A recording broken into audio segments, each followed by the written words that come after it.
श्री सद्गुरुनाथ महाराज की जय।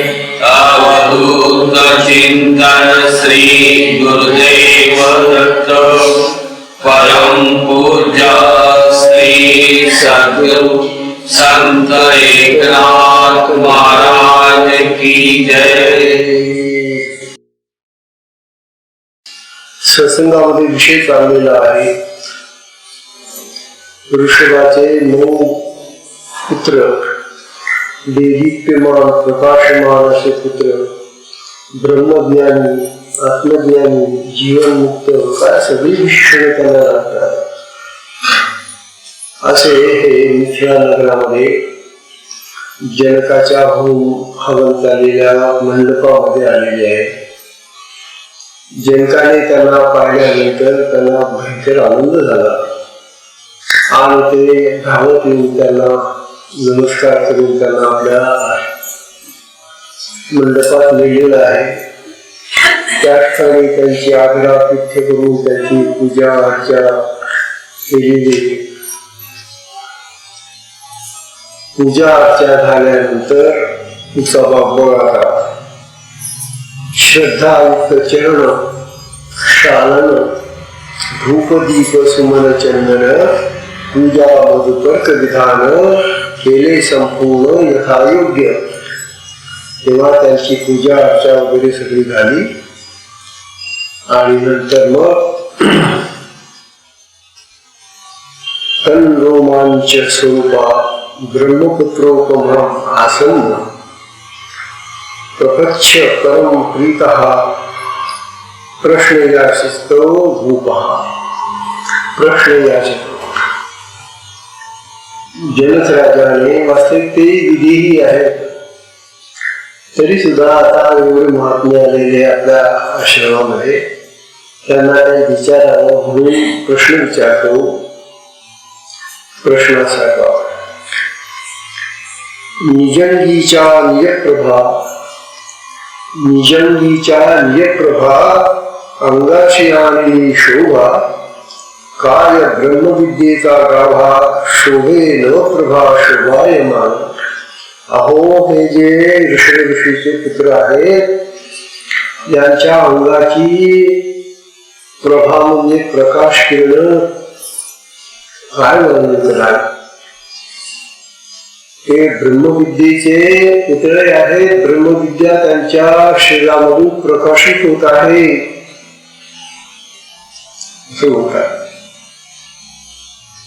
शोभे नवप्रभा शोभायमान. अशा तऱ्हेची नवप्रभा म्हणजे नवतेजाच्या अंगातून प्रगट होत आहे. निज हृदयीचे ब्रह्मज्ञान परिपाके प्रकाशले पूर्ण, तेची निजांगा मंडन इतर भूषण त्या नाही. त्यांच्या अंगातून ब्रह्मज्ञानाचं जे स्वरूप आहे तेच बाहेर प्रकाशित होत असल्यानं तेच त्यांचे अलंकार आहे. इतर अलंकारांची त्यांना गरज नाही. इतर अलंकार आपल्या सारख्यांना असतात ज्यांना ब्रह्मज्ञान नाही, आत्मज्ञान नाही, जीवनमुक्ती नाही. ते मग नाना प्रकारचे अलंकार घालून आपला देह सजवतात. परंतु या महान विभूतींना अलंकार घालून आपल्या देहाला सजवण्याचं काही कारण नाही. बघा ना, इतर भूषण त्या नाही.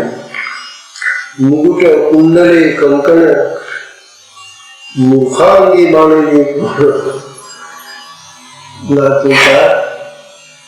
ही जी भूषण आहेत देहावरची अलंकार भूषण, मुकुट असतो, कुंडल असतात कानामध्ये, हातामध्ये कंकण असतात, हे सगळं वेडेपणाचं लक्षण आहे. बघा, मुखांगी वाणली पूर्ण ते शोभालोकनी मूर्खपणा बाहेर पूर्ण प्रकाशित. तेव्हा ती जी शोभा आहे ब्रह्मज्ञानाच्या प्रकाशाची जी शोभा आहे त्यामुळे असलं मुखपण मुक्त होऊन जात. बाहेर संपूर्ण प्रकाश आहे आणि ती ब्रह्मप्रभा बाहेर प्रकाश बघा.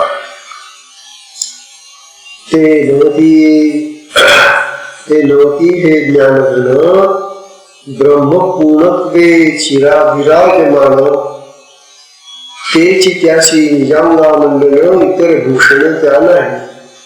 ते जे ज्ञानघन असं स्वरूप आहे त्यांचं ते ब्रह्मपूर्णत्व त्यांच्या ठिकाणी बांधलेलं आहे, विराजमान झालेलं आहे. तेच त्यांचं अंगाचं महत्वाचं भूषण आहे, मंडळ आहे. इतर भूषणे त्या नाही. इतर अलंकार इतर भूषणांची त्याला गरजच नाही. ब्रह्मानुभवे पूर्णत्वपूर्ण ब्रह्माचा पूर्ण अनुभव त्यांना आल्याने इंद्रियद्वारा विराजमान ते त्याशी निजशांती भूषण मुकुट कंकण ते तुच्छ. महाराज म्हणतात अहो ते पूर्ण ब्रह्मज्ञानी असल्याने त्यांच्या इंद्रियांच्या द्वारा ते ब्रह्मप्रकाश आहे. त्यांना मग निजशांती आत्मशांती सगळं प्राप्त झालेलं आहे. मग त्याला मुकुट कंकण काय उपयोगाचं, काय करायचं त्यांना. मागा वाखाविले सनकादिक पूर्वी सनकादिकांची स्तुती केलेली वाखाणलेली आहे. सनकादिक म्हणजे हेही 4 होते. लक्षात ठेवा यांची नावं. हे सनकादिक म्हणजे एक सनक सनंदन सनत कुमार आणि सनातन असे हे 4 भाऊ आहेत. पण हे या 9 महात्म्यांसारखेच ब्रह्मज्ञानी होते. तेव्हा त्या सनत कुमारांचं जे वर्णन मागे तुम्ही ऐकलं आहे त्यांच्याच प्रमाणे हे 9ही आहेत ऋषपुत्र. मगा वाखाविले सनकादिक त्या समान की अधिक ऐसा चारिता परिपाक त्या या वैगलिक दिशेला. त्या सनकादिकांचं जे मागं आपण वर्णन ऐकलं तेही ब्रह्मज्ञानाने परिपूर्ण असे महात्मे होते. तेव्हा त्यांची आणि यांची तुलना होऊ शकत नाही. ते दोन्ही समान होते, समान आहे. वेगळीक दिसेना त्यांच्यामध्ये काही वेगळे पण दिसतच नाही. समान आहेत, सारखे आहेत. ते ब्रह्मज्ञानाने परिपूर्ण होते. ते त्यांची यांची एक गती. सनकादिक आणि हे ऋषपुत्र यांची एकच गती आहे. त्यांची यांची एक स्थिती. यांची स्थिती तीच आहे जशी सनकादिकांची स्थिती होती. त्यांची यांची एक शांती. शांतीच्या बाबतीत त्यांची शांती आणि यांची शांती समान होती, सारखी होती.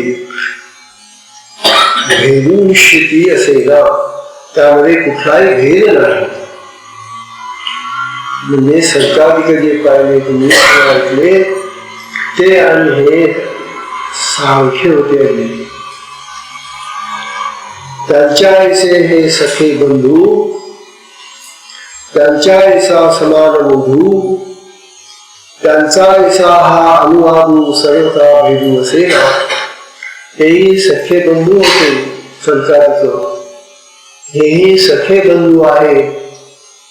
म्हणजे अनेक बाबतीमध्ये त्यांच्यामध्ये कुठलाही भेद दिसत नाही. सर्वथा भेदू असेला. ते चौघे होते, हे 9 आहे. फरक एवढाच आहे. शंकादिक 4 ब्रह्म होते आणि हे 9 आहेत. ती 9 नाव तुम्हाला काय सांगितलेली आहे. हरी नाही का, कधी हरी वगैरे नाव 9 काला पाहिजे. तेव्हा हे 9 जाण अवघ्या एकची ब्रह्मज्ञान यांची त्यांची शांती समान हे विदेहाशी पूर्ण करू आले. विदेही राजा जनक जेव्हा या 9 बंधूंकडे पाहतो तेव्हा त्याला त्या संकादिकांची आठवण होते आणि त्याला वाटतं की ते आणि हे अगदी सारखे आहेत. यांच्यामध्ये कुठल्याही प्रकारचा भेद नाही, फरक नाही. बघा, ऐसे परिपूर्णत्व जाणून राजा सुखावे स्थिती देखून मग अति विनीत होऊन मृदू मंजूळ वचनी विनवित. राजाला ते त्यांचं स्वरूप पाहून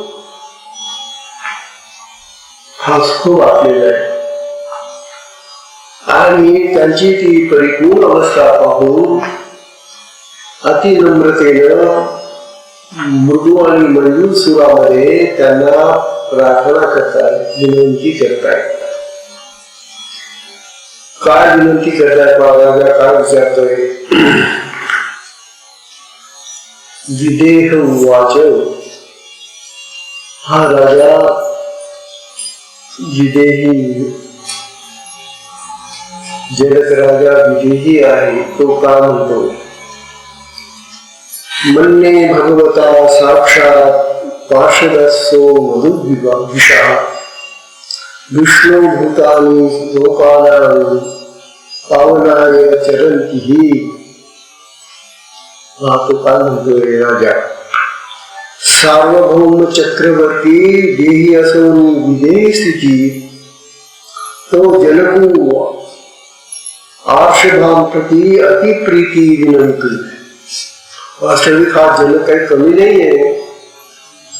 तो सम्राट राजा असूनही विदेही आहे. देहाचं भान नाही त्याला, देह स्थितीत नसतो तो.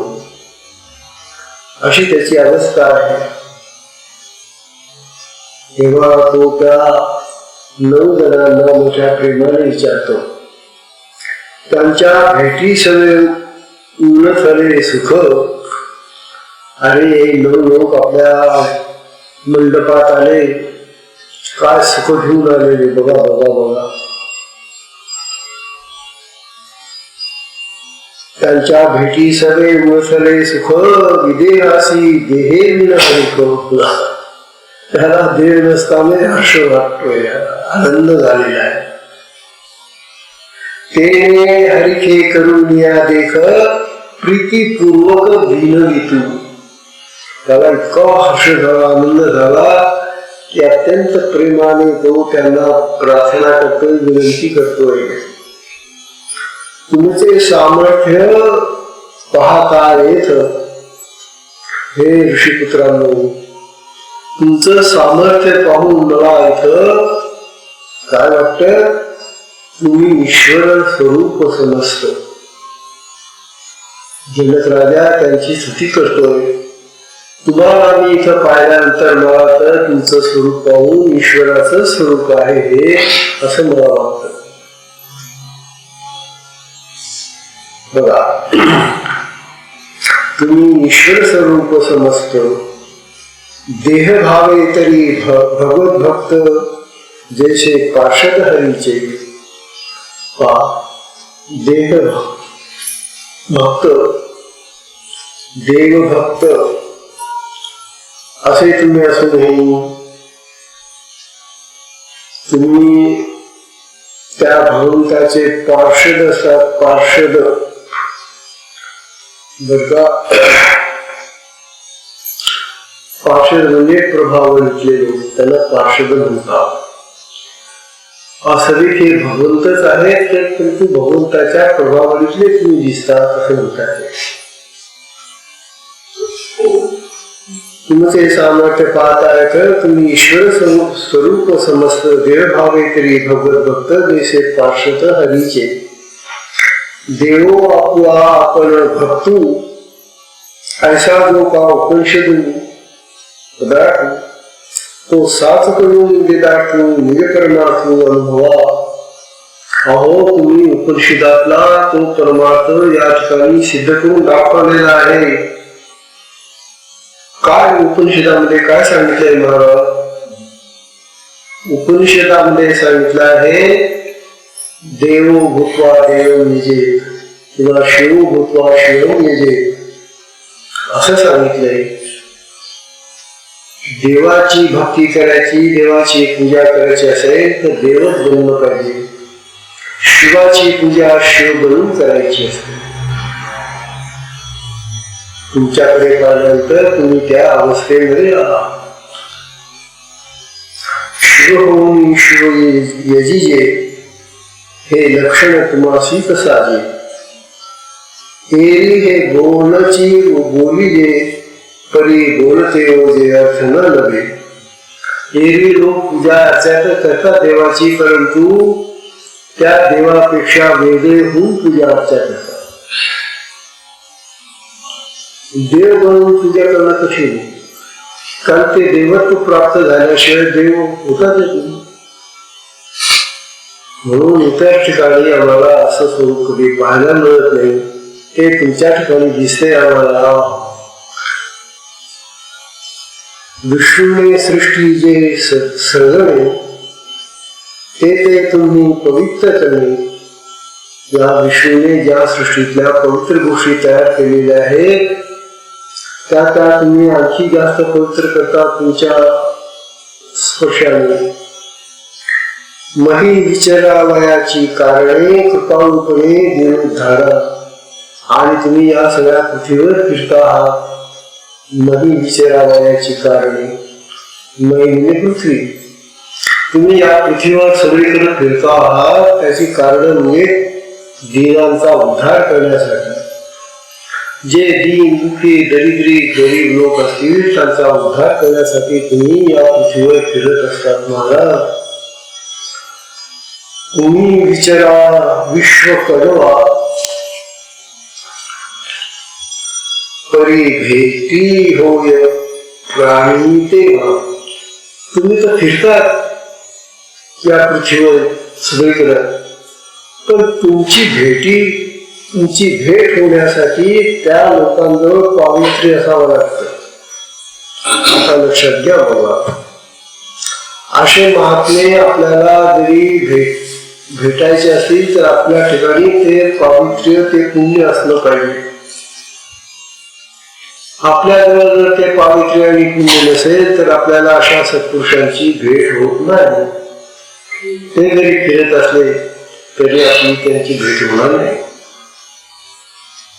परी भेटी होय प्राप्ती तेव्हा आजी लाभलो तुमची सेवा. उद्धट देखेलो बघा, मला तर तुमची सेवा करायला लाभ मिळाला, हे माझं पुण्य आहे. राजा जनक म्हणतो मला तुमची नुसती भेट झाली नाही तर मला तुमच्या सेवेचा लाभ मिळाला, किती भाग्यवान आहे. आजी माझे धन्य दैव, आजी माझे धन्य वैभव, आजी धन्य मी सर्वी सर्व, हे चरणपूर्व पावन. राजा जनक फार संतुष्ट झालेला आहे, सुखी झालेला आहे. तो म्हणतो माझं दैव, माझं वैभव, माझं सगळं सर्व धन्य धन्य धन्य झालं, कारण तुमच्या चरणाचा मला लाभ झाला. तेव्हा महात्म्यांच्या चरणाचा लाभ होणं हे महान पुण्यवानाला शक्य असतं. बघा पुढच्या श्लोकामध्ये सांगतात दुर्लभो मानुषो देहो देहितां क्षणभंगुरः तथापि दुर्लभम मन्ये वैकुंठ प्रिय दर्शनम. म्हणतात ओ सकल देहा माझी पहावो अति दुर्लभ मनुष्य देहो. या जगामध्ये जितके म्हणून देह आहेत, देह म्हणजे शरीर, या जगामध्ये किती नाना प्रकारचे प्राणी आहेत आणि त्यांना शरीर आहे. मुंगीपासून तर हत्तीपर्यंत सगळ्या प्रकारचे प्राणी. परंतु हा मनुष्य देह अति दुर्लभ आहे आणि सुदैवाने आपल्याला हा मनुष्य देह लाभलेला आहे. देह तर अनेक आहे, शरीर तर अनेक आहे त्या पृथ्वीवर, परंतु हा मनुष्य देह अति दुर्लभ आहे. दुर्लभ म्हणजे लवकर प्राप्त न होणारा, अति कठीण आहे प्राप्त करणे. सकल देहा माझी पाहो अति दुर्लभ मनुष्य देहो. त्याची या प्राप्तीचा संभव तो अभिप्रावो अति दुर्गम. हा मनुष्य देह प्राप्त होण्यासाठी अति दुर्गम म्हणजे अत्यंत कठीण असं व्रत धारण करावं लागतं. अति अभिप्राव अति दुर्गम. केव्हा मिळतो हा मनुष्य देह? हा मनुष्य देह तेव्हा प्राप्त होतो ते सांगतात. सुकृत दुष्कृत समान झाले. सुकृत म्हणजे पुण्य आणि दुष्कृत म्हणजे पाप. पाप आणि पुण्य ज्या वेळेला समान होतात, सारखे राहतात, त्यावेळेला तै पाविजे कर्मभूमी मनुष्य देह. तेव्हा हा कर्म करणारा मनुष्य देह तेव्हा प्राप्त होतो की ज्या वेळेला पाप आणि पुण्याची समता असते. समता तैची जे पडे विषयू तै स्वर्गगामी का नरकी. याच्यामध्ये पाप पुण्यामध्ये जर विषमता असली, समता नसली, साम्य नसलं, समान नसले, तर एकतर जास्त पुण्य असलं तर स्वर्गात जाशील आणि कमी पुण्य असेल म्हणजे पाप जास्त असेल तर नरकात जाशील. आणि दोन्ही समान असलं तर या पृथ्वीवर येशील. अशा तऱ्हेनं हा मनुष्य देह पाप पुण्याच्या समतेवर आपल्याला प्राप्त झालेला आहे आणि आपण सगळे या पृथ्वीवर कर्म करण्यासाठी आलेलो आहोत. समान कर्मी नर देह जोडे बघा. आणि मग आपण या पृथ्वीवर आल्यानंतर कर्मांना सुरुवात करतो. हा नरदेहच कर्म करण्याला सुलभ आणि समान आहे. अन्य देहाने कर्म होत नाही. पाच जगामधले प्राणी, पशु पक्षी वगैरे माणसासाठी कर्म नाही करत की. माणसाने कर्म करून शहर तयार केली. खरं किती नाना प्रकारचे नवीन नवीन नवीन नवीन नवीन या पृथ्वीला बनवले. तसं इतर प्राण्यांना कुठं आलं?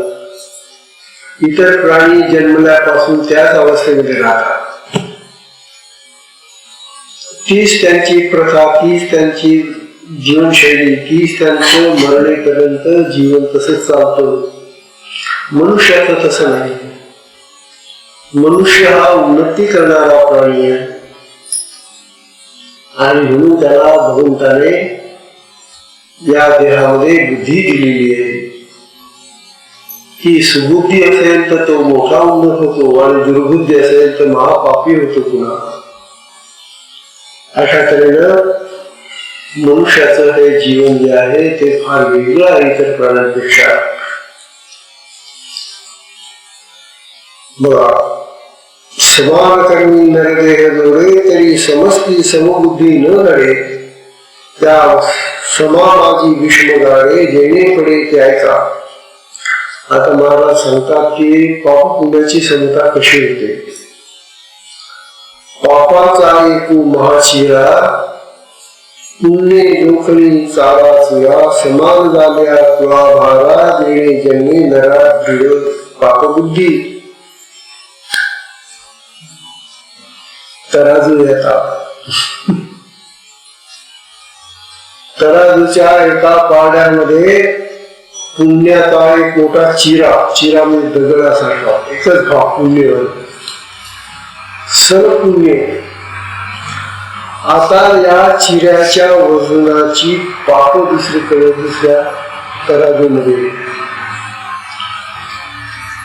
मग त्या पापांचं आणि या चिऱ्याचं वजन सारखं असलं तर मनुष्य देव. पाप किती पण भडके बुडके लहान मोठी अनेक प्रकारची पाप असतात. पुण्य कसं एक सरळ असतं तेव्हा सरळ एक पुण्य आणि त्याच्याच वजनाची अनेक पाप जेव्हा त्या तराजूमध्ये सम असतात अशा वेळेला मनुष्याचा जन्म प्राप्त होतो. हे झालं मनुष्याचं. पण आता मनुष्यामध्ये फरक का बरं पडतो महाराज. माणसं तर झालं आम्ही पण या माणसामध्ये किती फरक आहे बाबा.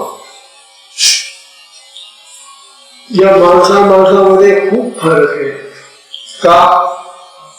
कारण त्या पुण्याच्या जोडीला जे टाकले ह्या दुसऱ्या तराजूमध्ये ते तुकडे तुकडे तुकडे तुकडे करून टाकलेले पापाचे.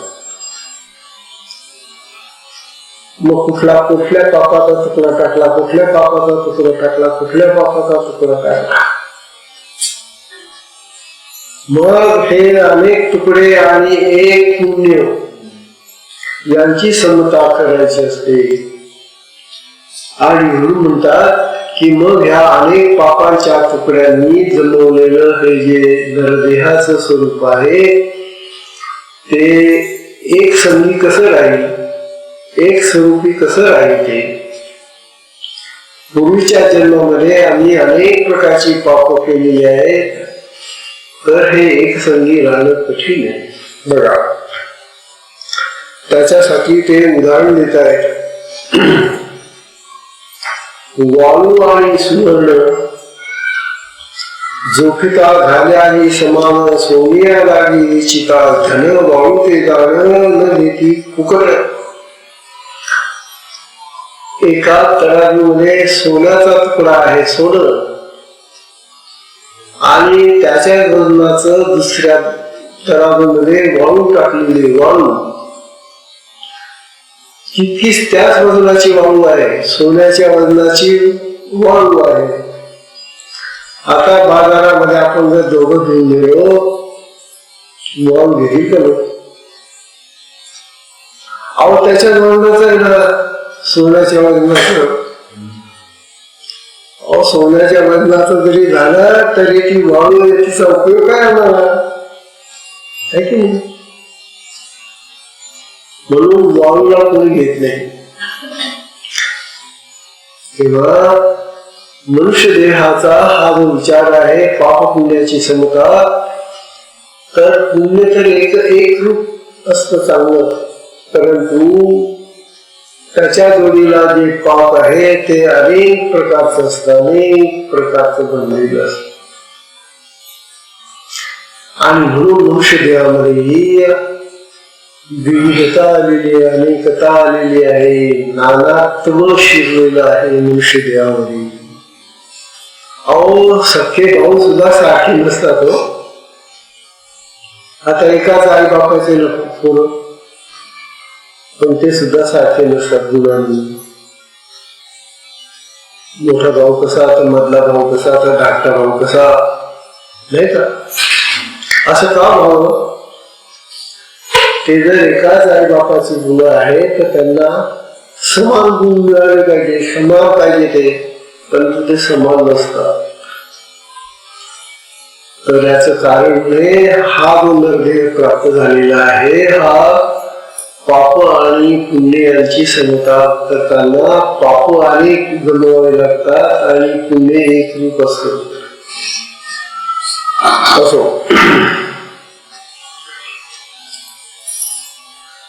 बघा,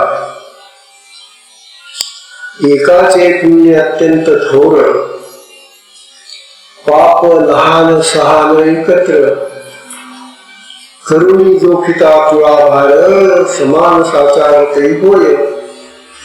आता त्या एकत्र एक जीव, एक स्वरूप पुण्य आहे आणि त्या पुण्याच्या वजनाबरोबर पाप दुसऱ्या तराजूमध्ये जे टाकलेलं आहे ते अनेक प्रकारचे तुकडे टाकडे करून त्याच्या वजन एक केलेले आहे. तेव्हा किंवा भार समान साचार जय होय, ऐसे कर्मे जे जन्मती, त्याची पुण्यावरती अति प्रीती, पुण्य पाप दोन्ही घडती, ते नित्यमुक्ती पाहिजे. आता पाप पुण्याची ही बरोबरी झाल्यानंतर ती जी माणसं तयार होतात त्यांच्यामध्ये विविधता आपण पाहिलं, परंतु पुण्यही नाही पापही नाही, ज्याचं दोन्ही समाप्त केले जाणे, पुण्यही नाही पापही नाही, पाप पुण्य रहित असं ज्याचं जीवन जन्माला गेलं आहे ते मुक्त असतात.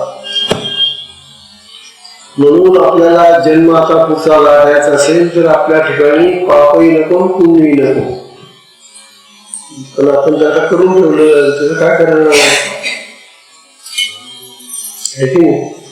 आता जे पाप पुण्य आपल्या हातून झालेलं आहे आतापर्यंत, लहानपणापासून या वयापर्यंत, आता या पापाचं काय करायचं. मग आपल्याला मुक्त व्हायचं असेल तर महाराज सांगतात ते जे पाप आहे ना, ते पाप आत्ताच या वयामध्ये आणि मरणापूर्वी नष्ट करून टाका.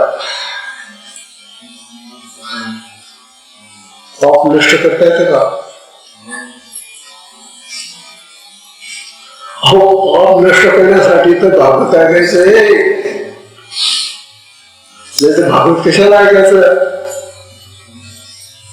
हे जे पापाचा गरठवडा आपल्या देहामध्ये आहे अजून, ही मलिनता घालवण्यासाठी तर साधन आहे, भक्ती आहे, साधन आहे नाना प्रकारच्या. या साधनेने शुद्धी करायची आहे, हे पाप घालवायचं आहे. आणि असं जेव्हा संपूर्ण पाप निघून जाईल मरण्यापूर्वी, मग आपण जीवनमुक्त होऊन बघू. तो परीक्षित असाच जीवनमुक्तीसाठी शुकाचार्याला सांगून राहिले. बघा, तेव्हा ऐसे कर्मे जे जन्मती, त्याशी पुण्यावरी अति प्रीती, पुण्य पाप दोन्ही घडती, ते नित्यमुक्ती पाहिजे. ऐशी अति सूक्ष्म संकटी मनुष्य देई होय भेटी, तेथे अभिमानाती उठी धनदारा दिठी विषयांच्या. अरे इतकं करून तू आता मनुष्य देह मिळवलं असतं, परंतु या मनुष्य देहाने तू आता कसं कर्म करायला पाहिजे, कसं वागलं पाहिजे, कसं राहिलं पाहिजे, तू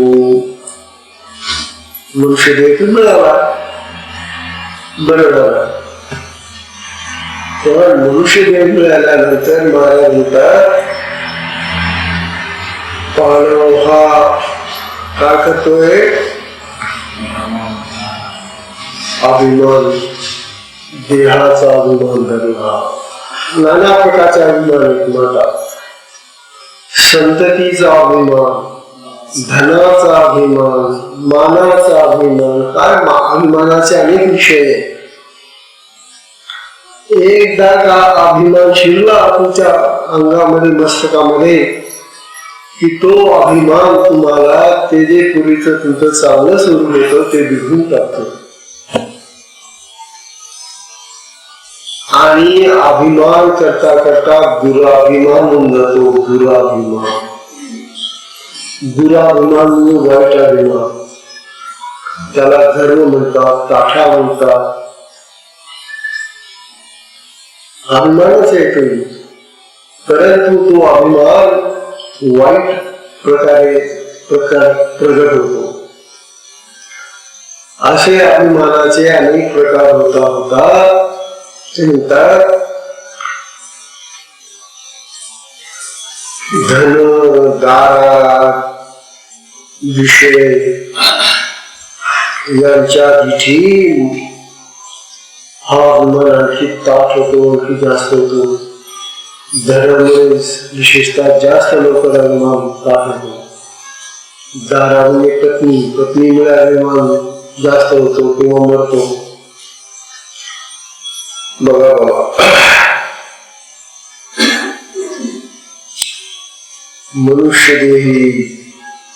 मनुष्य देहाचे आयुष्य विषयी सायास करती कैसे अमृत देऊन घे जैसे ताने सावकाशे मृगजळ. बघा बाबा, आता हा मनुष्य देह तुम्हाला मिळालेला आहे, तर या मनुष्य देहाने आपलं हे जे आयुष्य आहे ते कसं घालवायचं. कारण देह आला की देहाला आयुष्य आलं. देह नुसता येत नाही, त्या देहाचं आयुष्य येतं. आयुष्यामध्ये किती दिवस राहणार आहे तो देह. मग आता इतके दिवस तो देह राहणार जर असेल तुम्हाला आयुष्य आहे, तर त्या आयुष्यामध्ये ते म्हणतात विषयी सायास कैसे. मग विषयांचे कष्ट कशाला घेतो. अमृत देऊनी जसं मृगजळ प्यावं. कोणी आपल्याला अमृत देते, अमृत, परंतु ते अमृत सोडून आपण मृगजळ म्हणजे जे नुसतं जळ आहे पण पाणी नाही त्यात, ते पितो. तसं हा मनुष्य देह आपल्याला इतका उत्तम मिळाला असताना अरे तुझ्या अहंकाराला, अभिमानाला, गर्वाला, काठ्याला बाजूला सार आणि स्वच्छ अंतःकरणाचा हो, आणि त्या स्वच्छ अंतःकरणाने भगवंताची सेवा कर, भगवंताची भक्ती कर, भगवंताची साधना कर, असं आता सांगता येते आपल्याला. असं जो करेल, आधी देहाला शुद्धी कर. म्हणून आपली ही साधना शक्तिपात साधना देह शुद्धीची साधना आहे.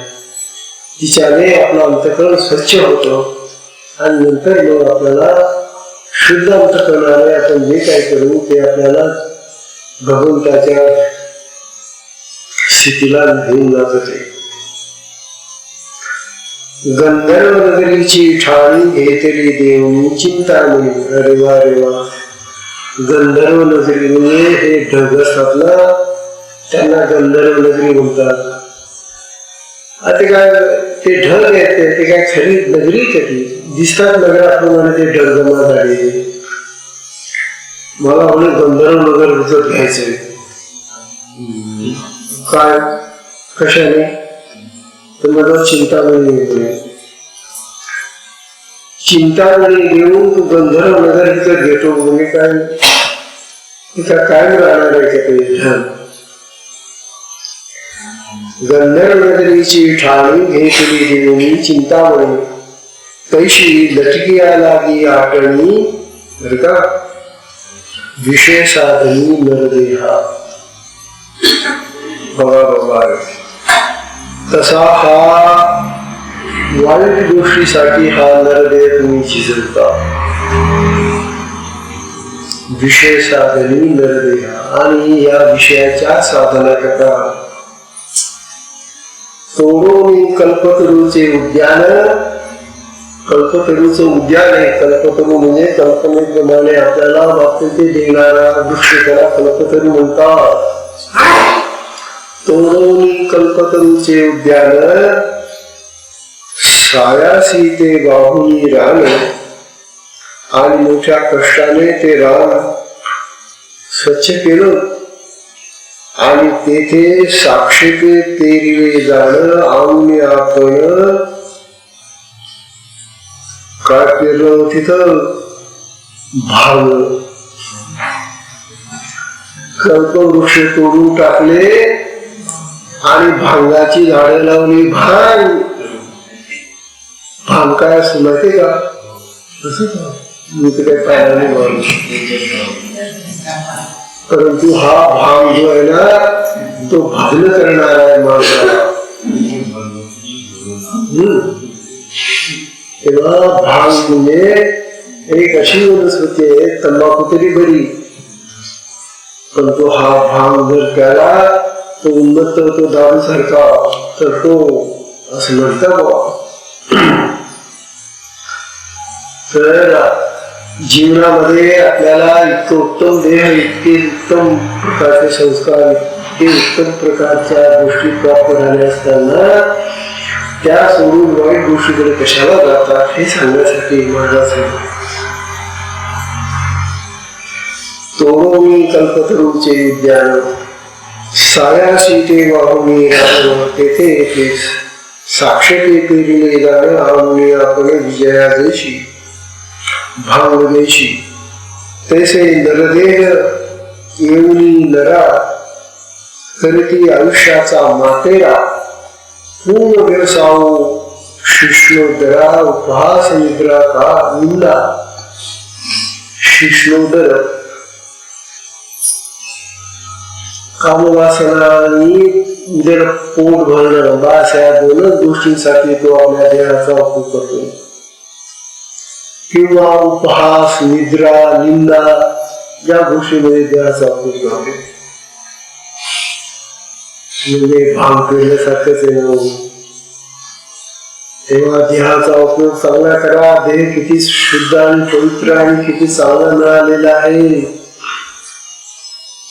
नित्य प्रपंचाची कटकट, अरे उत्तम देह मिळालेला आहे, प्रपंचाच्या कटकटीमध्ये कशाला खर्च करतो?